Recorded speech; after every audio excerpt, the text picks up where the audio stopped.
puis-je pas t'aimer? Toi qui m'as gardé comme un trésor dans ton sein. Tu m'as donné la vie. Je t'aime au-delà de la raison. Les souhaits profonds de mon cœur est que Dieu te couvre de tout son amour. Ravi de vous avoir très nombreux devant vos postes récepteurs.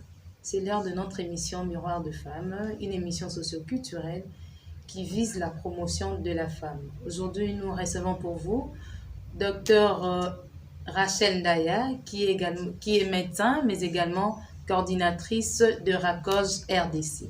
Bonjour madame. Bonjour Madame Tiziana. Comment allez-vous? Je vais très bien, très heureuse de me retrouver chez vous. Le plaisir est partagé.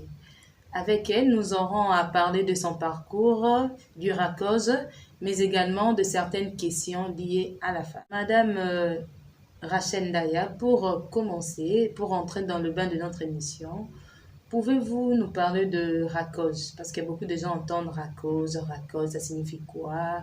Quels sont vos objectifs, votre mission? Merci beaucoup. Le RACOJ, comme le nom l'indique, c'est le réseau des associations congolaises des jeunes, qui est en fait une plateforme qui a pris naissance à l'issue d'un forum qui a été organisé ici en 2005, donc ici à Kinshasa en 2005. Et ces forums avaient réuni plus de 210 jeunes qui étaient venus de différentes provinces, donc le 11 qui constituait les pays à l'époque. Et à l'issue de ce forum, en fait, le forum était intitulé Jeunes et VIH. À l'issue de ces forums, il y a eu quelques recommandations, dont la mise en place d'un réseau qui devait regrouper les jeunes. Les soucis, c'était de mettre les jeunes au centre de la lutte contre le VIH parce que la maladie s'était juvénilisée.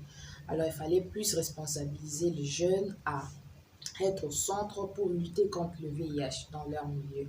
C'est comme ça que le RACOJ, après le forum, le RACOJ est né en 2005, le 24 décembre. Donc ça fait 15 ans. Voilà, ça fait 15 ans et aujourd'hui, se retrouve dans toutes les provinces du pays. C'est pour cela qu'on dit que le RACOJ est national. Quelle est votre mission? La mission de RACOJ, c'est comme je disais, c'est en fait dans l'essence d'encadrer les jeunes. Le RACOJ est là pour ramasser d'une manière holistique tous les problèmes de jeunes qui visent l'épanouissement des jeunes dans le cadre de la santé, de la vie quotidienne, dans la citoyenneté, pour aider à ce que les jeunes puissent être des personnes clés de développement de leur pays. Et le RACOJ mène également de plaidoyer pour la participation des jeunes à des instances de décision pour qu'on puisse aussi écouter la voix des jeunes. D'accord, votre siège c'est où ici à Kinshasa? À Kinshasa, le siège national se trouve au PNMLS sur Triomphal, croisement boulevard Triomphal, avenue de la Libération, ex-24 novembre. Okay. Madame Rachel, quel est l'apport du RACOJ au sein de notre société, précisément dans l'encadrement de jeunes? Quel est votre apport? Depuis que vous êtes arrivé, vous venez de le dire si haut, ça fait 15 ans. Quel est votre apport? En tout cas, le RACOJ joue pour beaucoup dans l'encadrement des jeunes de la RDC parce que grâce au RACOJ, beaucoup de jeunes ont été formés, sensibilisés. Ils ont pu accéder à l'information sur leur santé sexuelle et reproductive, sur la citoyenneté, parce qu'on ne parle pas que de la santé, on parle également de la citoyenneté de jeunes et des adolescents. C'est grâce au RACOJ qu'aujourd'hui, on peut retrouver les jeunes au niveau des instances décisionnelles, comme dans le gouvernement, comme au niveau de l'Assemblée nationale, au niveau du Sénat. C'est parce que le RACOJ a mené à lutter pour faire le plaidoyer et faire de sorte que la voix des jeunes soit entendue.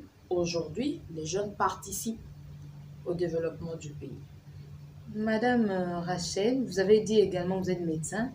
Quelle lecture faites-vous par rapport aux avortements clandestins a rapport avec le protocole de Maputo dans son article 14 alinéa 2. Quelle lecture faites-vous par rapport à ça? Parce que vous êtes aussi médecin, hein? Tout à fait. Comme j'étais en train de le dire, le RACOJ, c'est dans les cas de la santé sexuelle et reproductive. Nous avons pour objectif d'encadrer les jeunes par rapport à leur santé sexuelle et reproductive.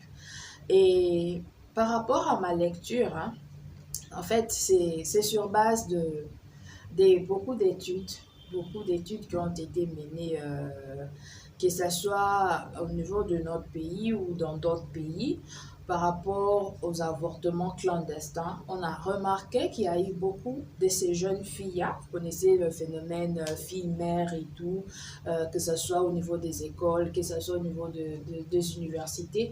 Il y a des filles qui ont peut-être pas pu terminer leurs études, il y en a qui n'ont pas pu survivre à cause des avortements clandestins. Moi, je pense que c'est une façon en fait de sensibiliser les jeunes, de sensibiliser surtout la jeune fille par rapport aux grossesses non désirées et aussi de les inviter d'éviter ces genres d'avortements clandestins et par contre de choisir la meilleure option, c'est se rendre dans une structure sanitaire et poser les problèmes, qu'on le fasse en bonne et due forme parce il y a de formations sanitaires qui sont dotées quand même de personnes compétentes par rapport à la prise en charge. D'après vous, quel est l'impact de méthodes contraceptives? Oui. Nous avons les implants, le stérilet, le préservatif, le pilule. Pensez-vous que ces méthodes ne sont-elles pas nuisibles à la santé sexuelle et reproductive de la jeune fille? Et il y a aussi les méthodes naturelles. Oui. Vous avez- Les méthodes naturelles, oui, que nos oui. mamans utilisaient autrefois. Voilà. Le mayaka. En fait, voilà, il y a les mayakas, il y a tout ça. En fait, par rapport aux méthodes contraceptives, ça dépend en fait de l'organisme d'une personne à l'autre. C'est pour cela, à chaque fois quand vous voulez faire un choix sur une méthode, il est toujours conseillé d'arriver au niveau de la formation sanitaire. Quand je parle de formation sanitaire, donc c'est une structure de soins, vous arrivez et deux fois, il y en a qui on soumet un certain nombre d'examens pour savoir quelle est la méthode qui vous va. Mais il y a d'autres aussi, vous pouvez opter pour l'implant, vous pouvez avoir des réactions par rapport à cet implant qui a été mis chez vous, ou dès que vous rentrez, si ça ne va pas, vous pouvez rentrer peut-être que l'implant, ça ne va pas avec votre organisme. Il faudrait prendre peut-être une autre méthode, soit vous allez prendre le stérilet par exemple, parce que c'est comme je l'ai dit, ça dépend d'un organisme à l'autre, parce que toutes les femmes, toutes les jeunes filles ne sont pas les mêmes. Chacun a ses sensibilités, voilà, chacun par rapport à son organisme peut être sensible à telle ou telle autre méthode. Vous êtes donc activiste parce que vous militez pour le droit de la jeune fille. Tout à fait. En tant qu'activiste, quelle est votre contribution en ce qui concerne les violences sexuelles chez la femme? Quand je parle, quelle est votre contribution? Je ne vois pas vous, Madame Rachel, mais je vois la structure RACOJ. Tout à fait. Et ce que je dis, c'est par rapport à ce que le RACOJ fait. J'ai parlé de l'encadrement des jeunes. J'ai parlé de la formation. Nous formons des pères éducateurs. En fait, ce sont des jeunes qui ont pu avoir l'information sur leurs droits sur la santé sexuelle et reproductive, qui ont eu des informations sur les VIH, les maladies sexuellement transmissibles, sur tout ce qui a comme conséquence lorsque vous êtes victime d'une violence, que ce soit violence physique ou violence sexuelle. Nous, on forme les jeunes, des pères éducateurs qui vont sensibiliser les autres dans la communauté. Et pour un cas typique, au niveau de nos CIK, en fait, ce sont le centre d'écoute et d'information conviviale, aux adolescents et jeunes. Deux fois, vous pouvez vous retrouver devant un cas de violence, une victime, on l'appelle de survivante des violences sexuelles. Et à notre niveau, nous prenons la personne, nous la référons dans une clinique juridique. Bon, parce qu'il y a des cliniques juridiques qui sont subventionnées au niveau du pays avec le Fonds mondial. Et ces personnes sont orientées vers ces cliniques juridiques pour la prise en charge, que ce soit psychologique, médicale et judiciaire. Vous pouvez nous citer quelques cliniques juridiques pour faciliter la compréhension de nos téléspectateurs qui nous suivent, peut-être qui ont connu ces cas-là, ils n'ont jamais été aidés. Ça peut leur aider aussi. Bon, souvent, celles ou les survivantes de violences sexuelles qui arrivent, qui sont sensibilisées, que ce soit au niveau de nos CIK, par exemple à Kalamu, ou bien à Selembao, ou bien à Kitambo, souvent, on remet une fiche de référencement pour aller au niveau de la clinique. Ça, dès que vous arrivez au niveau de la clinique, par exemple, celle qui est la plus proche au niveau de notre siège, c'est DUC, c'est juste dans l'enceinte de PNMLS. C'est une clinique juridique, c'est l'enceinte de PNMLS. Et il y a aussi d'autres cliniques juridiques au niveau de Kalamu, clinique Kodo.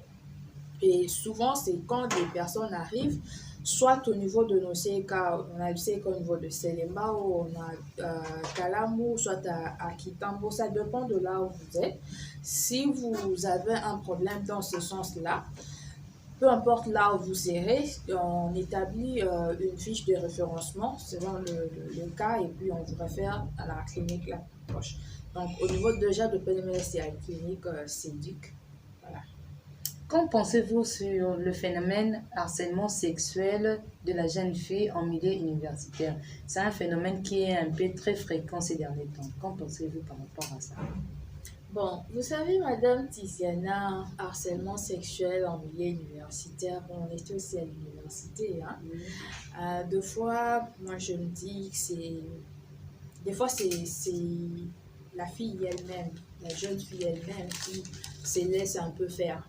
Parce que ça dépend en fait par rapport à ta dignité, par rapport à ta personnalité. C'est vrai que ça existe, mais moi souvent ce que je demande aux filles, aux jeunes femmes, c'est de prendre leurs responsabilités en main. Vous savez, quand nous tous on est passés à l'université, c'est vrai que ces choses étaient là, en tout cas beaucoup en tout cas je peux dire de mon équipe, hein, on n'entendait pas parler. On n'entendait pas parler par rapport à nos proches, mais peut-être d'autres. Mais vous allez, dès que vous suivez un peu de près, c'est plus ces jeunes dames-là, ces jeunes filles-là qui se laissent un peu faire. Mais le problème, c'est de connaître vos droits, quelles sont vos capacités. Lorsque vous n'avez pas, comme on raconte dans la formation, on parle de compétences de vie courante, life skill. Comment la personne peut développer l'esprit critique, la confiance en soi elle-même. Donc, ce n'est pas quelqu'un qui se dit non, si je ne fais pas ceci, je ne serai pas à mesure de faire cela. Donc, je ne saurais pas, il faut seulement que tel puisse m'aider. Et quand tu vas arriver pour que tel puisse t'aider et puis te donne ces conditions, dans ce cas-là, qui est parti souffrir? Mais si tu as la confiance en soi, tu sais que je suis un être humain, je suis doté de l'intelligence, de la sagesse comme tout le monde. J'ai des compétences. Mais également des limites aussi comme toute autre personne. Voilà, j'ai des compétences. Là, on est par rapport au milieu universitaire et tout, j'ai des compétences. Comment tu as fini les humanités? Comment tu as fini la maternelle, l'école primaire? Tu es aujourd'hui arrivé à l'université. Comment tu peux te dire que tu ne seras pas à mesure de franchir, avoir un diplôme si tu ne t'es fait pas aider par tel ou tel prof? Moi, je pense là, c'est en fait la responsabilité de tout un chacun. C'est plus appeler les jeunes filles à se prendre responsables, à savoir qu'elles sont capables de beaucoup de choses sans l'aide de quelqu'un. Parce que dès que vous partez demander de l'aide c'est à ce moment-là qu'on demande la contrepartie. Oui. Voilà. Madame Rachel, Oui. quelle a été la contribution du RACOS lors de la Journée internationale de la jeune fille qui est célébrée le 11 octobre de chaque année? Par rapport à la journée de la jeune fille célébrée le 11 de chaque année, le RACOJ est doté de différentes pages dans les réseaux sociaux. Nous avons une page Facebook, on a du compte Twitter et avec les différents CIK, bien sûr, et les autres coordinations en province, chaque coordination a une page. Nous avons passé un message de sensibilisation. Un message de sensibilisation pour appeler aux jeunes filles de faire entendre leur voix, de connaître leurs droits en tant que personne humaine, en tant qu'être humain. Et nous avons non seulement passé ce message de sensibilisation, d'interpellation auprès des jeunes filles, mais il y a eu également quelques activités organisées avec les organisations de jeunes dans les différents centres et puis dans les formations sanitaires où il y a les espaces pour les jeunes. Aujourd'hui, le monde entier traverse une période très difficile, nous le savons très bien, avec le coronavirus qui a un fléau qui ravage l'humanité tout entière. Quel est l'apport du RACOJ dans cette période de crise sanitaire? Est-ce que vous avez mis un projet en place? Vous faites des sensibilisations ou vous faites quoi concrètement en cette période de crise? Oui. Vous savez, c'est vrai qu'au début, là, presque tout était un peu Paralysé. suspendu, tout était paralysé, mais on a quand même eu à prendre conscience. On s'est dit, bon, on ne va pas croiser les bras et puis laisser les choses comme ça parce qu'il y a coronavirus, on va mettre la fin. Ça sera pas, c'est pas en fait la fin du monde parce qu'il y a coronavirus. Le RACOJ a eu à développer beaucoup de stratégies dans la mise en œuvre du projet. Effectivement, pendant le confinement, nous, on a mené les activités. Tout ce qu'on a eu à faire, c'était d'adapter nos activités par rapport à la situation sanitaire que nous sommes en train de traverser et intégrer en fait la plage de sensibilisation sur le coronavirus, les mesures barrières. Et nous avons eu à former des pères éducateurs sur les mesures barrières, les techniques de communication. Donc, à part le fait de parler aux gens sur le VIH, la santé sexuelle et reproductive, nous avons intégré cet aspect de coronavirus. Et bien sûr, les mesures barrières par rapport aux dispositifs de protection personnelle, on a eu à les instaurer dans nos différents centres. Bien sûr, nos pères éducateurs également ont été munis de quelques dispositifs du genre le gel hydroalcoolique pour se désinfecter les mains en tout moment et bien sûr les masques aussi. Madame, vous êtes femme. Pouvez-vous nous parler de votre parcours professionnel en tant que femme? Quelles sont les difficultés rencontrées? En fait, les difficultés rencontrées, ça ne manque pas. C'est comme j'étais en train de dire, lorsque vous avez déjà développé cet esprit de confiance en soi, vous serez à mesure de faire de grandes choses. J'ai commencé depuis, bon, ça c'est quelque chose qui m'a un peu collé à la peau, le mouvement associatif de jeunes, depuis en province, dans les Kasaï orientales, où j'étais d'abord secrétaire au niveau du RACOJ. J'avais ma structure, le mouvement de jeunes pour le développement. Ça, c'était encore aux humanités. Et puis, plus on a passé le temps au RACOJ, je suis devenue coordonnatrice adjointe. J'étais chargée de l'administration. Et c'est par rapport à mon travail, et nous avions eu encore organisé les élections où j'ai été élue coordonnatrice provinciale dans le Kasaï oriental. Alors, j'ai eu à mettre en œuvre beaucoup d'activités dans le FORA provincial. Mais il faudrait aussi signaler que dans le contact avec les gens et tout, Deux fois, il y a toujours de tentations ou des gens qui veulent vous mettre des barrières, dire bon, parce que c'est une femme, on doit l'imposer ceci, parce que c'est une femme, on doit faire ceci. Mais Dieu merci, j'ai appris à faire confiance à ma personne et aussi à connaître quels sont les objectifs que j'étais en train de poursuivre. Et aujourd'hui, je me retrouve au niveau de la coordination nationale de RACOJ et j'ai appris à travailler en équipe. J'ai appris à travailler en équipe, j'ai appris à travailler, à diriger beaucoup de personnes, hommes ou femmes. Ce qui compte, c'est les compétences et le travail qu'on fait sur terrain. Alors, les difficultés, c'est plus dans ce sens-là où vous vous dites, parce que vous êtes une femme, vous êtes limité. Je ne saurais pas faire ceci, ça, c'est propre aux hommes. Mais ce qui est vraiment le travail intellectuel, il n'y a pas quelque chose qui est réservé aux femmes et quelque chose qui est réservé aux hommes. Je pense que c'est juste l'objectif que vous voulez poursuivre, que vous voulez atteindre. Dès que vous êtes décidé, vous allez l'atteindre. Madame, vous avez fait beaucoup de temps, si je comprends bien, dans l'activisme, dans des associations. Pourquoi vous n'avez pas eu à créer votre propre structure? Vous en avez, c'est sous coulisses ou comment? Non, ce n'est pas sous coulisses. J'ai laissé une structure au niveau de Mbujima et qui est encore opérationnelle. Je venais de vous parler, le mouvement de jeunes pour le développement.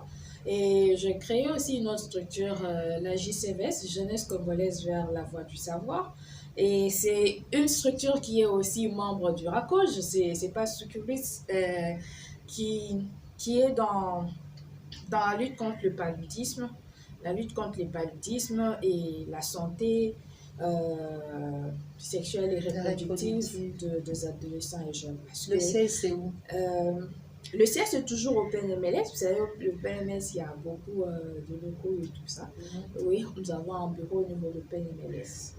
En dehors de ça, bien sûr, j'ai aussi une autre structure et ça, c'est plus dans l'entrepreneuriat.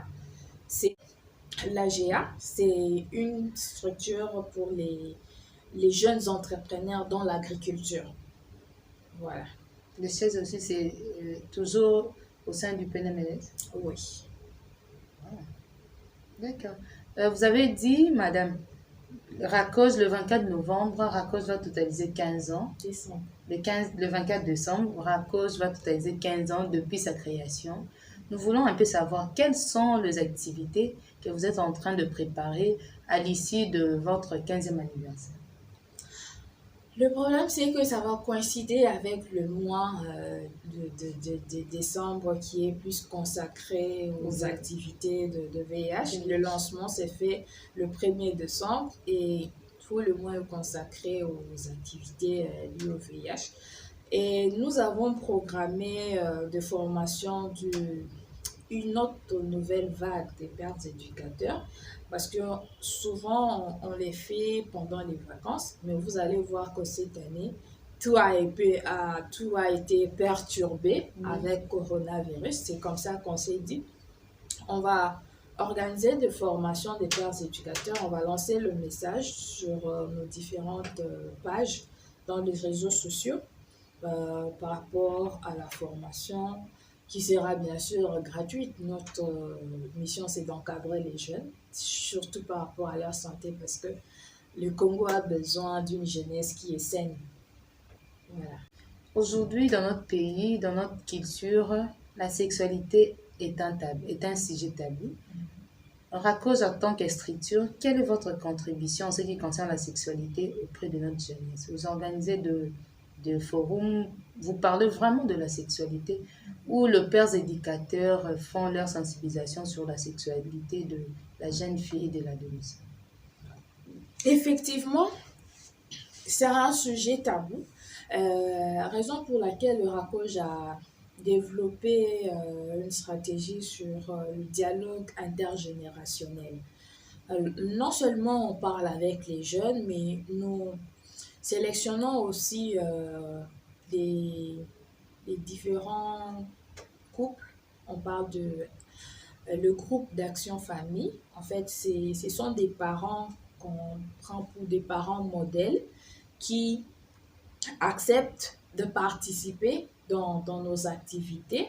Vous tenez de causerie éducative, donc vous tenez de dialogue intergénérationnel. Donc de l'autre côté, vous avez les parents, de l'autre côté, vous avez les jeunes et on discute.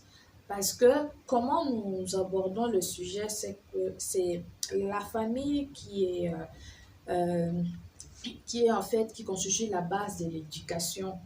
Si au niveau de la famille, on ne dit pas tout, si l'enfant n'a pas la chance d'avoir des bonnes informations au niveau de la famille, alors il va se lancer dans la rue et ramasser tout ce qui va se retrouver dans la rue. Aujourd'hui, on a le smartphone, on a les réseaux sociaux, avec tout ce qu'il y a dans les réseaux sociaux, toutes les informations, qu'elles soient bonnes ou mauvaises, ça passe dans les réseaux sociaux. Deux fois, les enfants peuvent être détournés par rapport à leur avenir. Alors, nous organisons de dialogues intergénérationnels avec les parents. On aborde le sujet sur la sexualité. Comment vous pouvez aider vos enfants, comment en tant que parent vous pouvez aborder les sujets, les différentes techniques de communication. Parce que vous savez, c'est pas seulement aujourd'hui, hein, la sexualité et même nos ancêtres, comment ils s'y comportaient.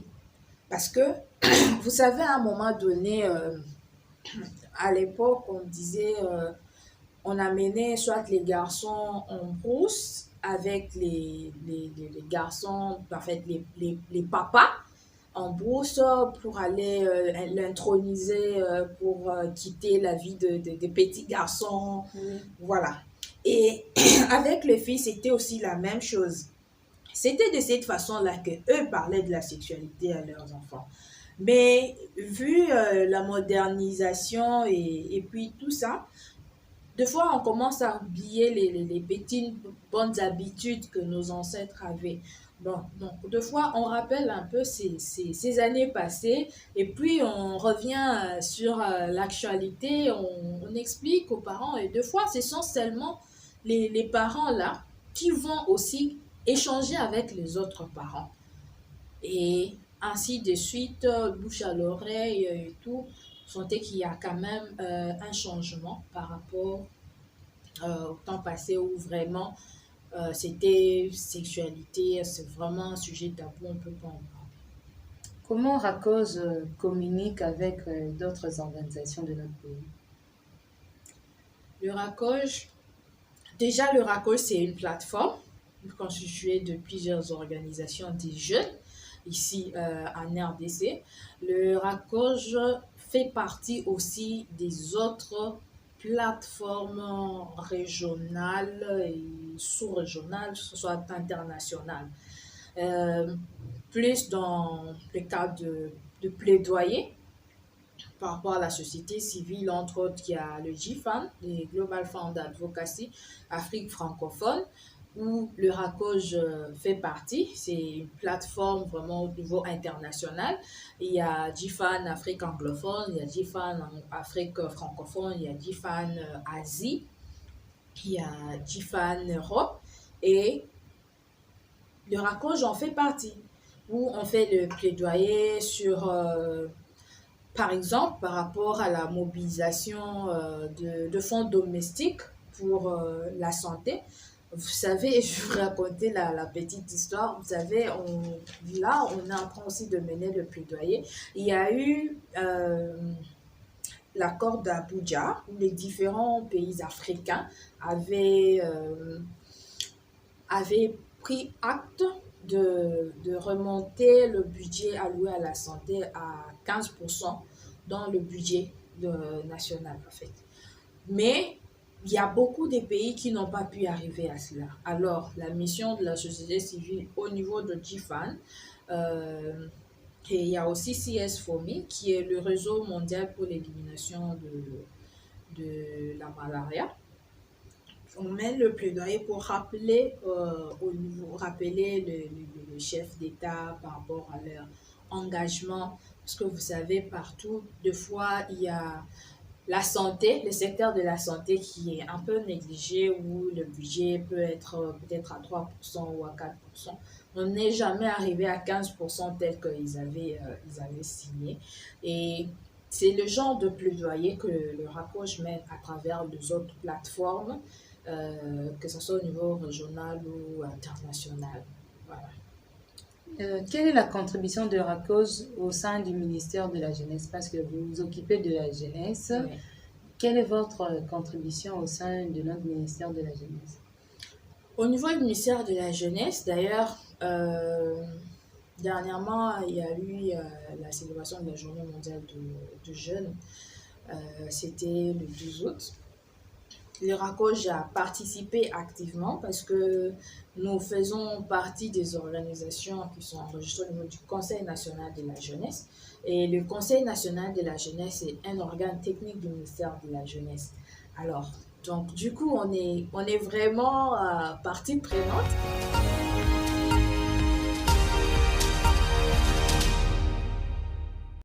Voilà, nasenga na mama, jeune fille bilingue, pona bamitika te oza elenge mwasi oza à mesure ya yo kotanga profiter oza na bamoyen ozwi chance ya baparent bafutela yo classe bamisusu kutu bazwa chance ya baparent bafutela bango classe te mais bango moko basala mwa misala ya mike eza misala ya soni te bamaraîchère batekaka mwa biloko na nzela mais juste azozwa mwa mbongo mpona koede atanga classe. Soki otangi classe oza à mesure ya yo kodévelopper et puis kosunga non seulement libota na yo mpe komisunga yo moko en tant que mutu ozala important na considération ebele mpona kotonga mpe ekolo yango balobaka ke éduquer une femme, c'est éduquer toute une nation. Ce qui moi si atangi, c'est que vous allez sur oignon ce kolanda et que vous allez malam parce que ils a moi.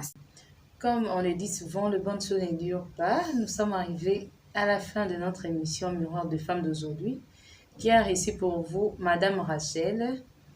Abonnez-vous massivement sur notre chaîne My Destiny. Abonnez-vous massivement. Pour plus de précisions, de femmes qui veulent participer à notre émission, veuillez nous contacter sur le +243 89 366 77 97. Un grand merci à Madame Dorcas Paipai, celle qui est toujours disponible pour nous accompagner du côté technique. Big salutations à Madame Gloria Mazita Kitima, de loin là où tu es. Je te fais des gros bisous à toute la famille Mazita. Bye, on se retrouve très prochainement. Ton cœur et que Dieu te couvre de tout son amour.